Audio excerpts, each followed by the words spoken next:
आप लोगों से आग्रह है साथियों, इस भारतवर्ष में 75 साल से किसी दल की सरकार बनी हो, हमने संस्थाओं को पोषित किया है, पारदर्शिता को आगे बढ़ाया है, सरकारें आई हैं चली गई हैं, लेकिन देश बहुत महत्वपूर्ण है, लोकतंत्र की जड़ें बहुत महत्वपूर्ण हैं। इसलिए इस चुनाव में तराजू को संतुलित करने का काम हमको करना है। एक तरफा काम होने से मामला गड़बड़ा जाता है। 2 बार राजस्थान में चुनाव हुए, 25 की 25 सीट भाजपा ने जीती। कौन से तारे तोड़ के लिया है? जो भी सांसद बने इतने भारी बहुमत से जीत कर गए, राजस्थान को क्या मिल गया? मेरा आप लोगों से आगे, अनिल चोपड़ा जी को पार्टी ने आपके भरोसे पर अपना उम्मीदवार बनाया है और सबके भाषण आपने सुने और मैं देख रहा था कितना फर्क होता है।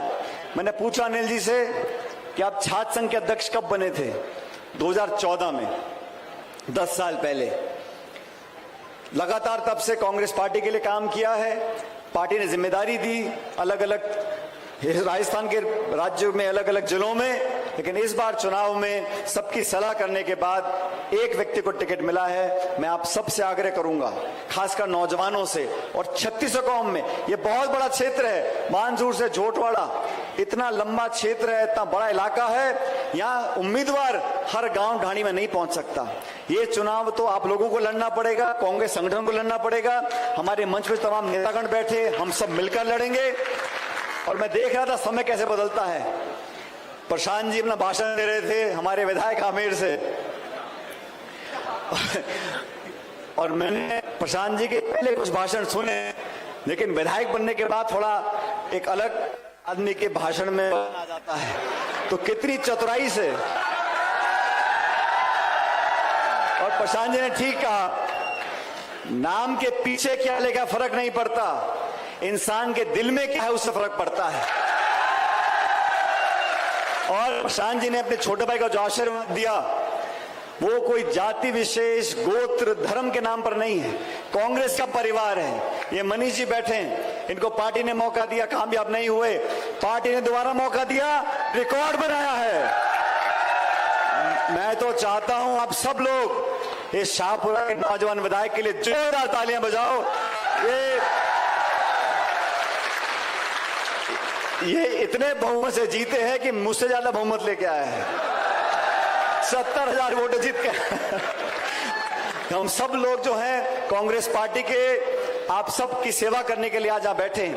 हम में से कोई चुनाव जीता होगा, कोई चुनाव हारा होगा, लेकिन ये चुनाव लोकतंत्र का चुनाव है, बड़ा चुनाव है, देश का चुनाव है। मैं आप सब से आग्रह करना चाहता हूं साथियों। और अनिल चोपड़ा का भाषण सुन रहा था मैं। अनिल भाई, पहले भाषण में इतना गला मत फाड़, अभी 3 हफ्ते बचे हैं, तो बहुत भाषण देने हैं, बहुत लोगों में जाना है, लेकिन मैं जानता हूं जो नौजवान होता है उसमें ऊर्जा होती है, काम करने की एक ऊर्जा पेट से पैदा होती है, और वो ख्वाहिश मेहनत करने की, बुजुर्गों का सम्मान करने की, सबको साथ लेकर चलने की, क्योंकि जिसको लंबी राजनीति करनी है वो कभी कच्ची बात नहीं करेगा। जिसको दोबारा जनता के बीच में जाना है 5 साल के बाद, वो बहुत संभल कर बात का बोलेगा।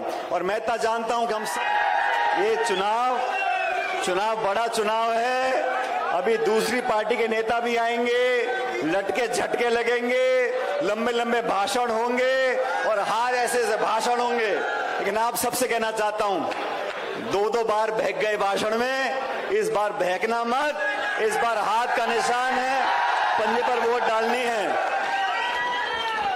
और देखो, ये राजस्थान में जो चुनाव हो रहा है, देश में जो चुनाव हो रहा है, ये आने वाले 5 साल तक इस देश की दिशा दशा तय करेगा।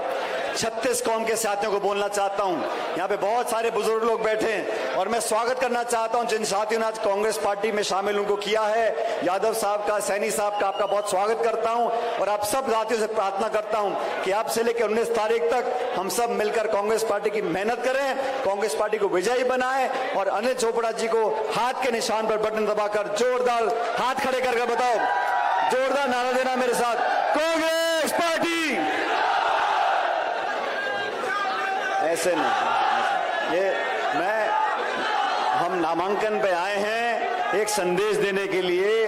आज सादे मन से जयकारा लगाना नहीं है, जयकारा मोटा लगना चाहिए। कांग्रेस पार्टी, ये तीसरा वाला आखिरी है, लेकिन ये दिल्ली तक आवाज जानी चाहिए। ठीक है, ठीक है।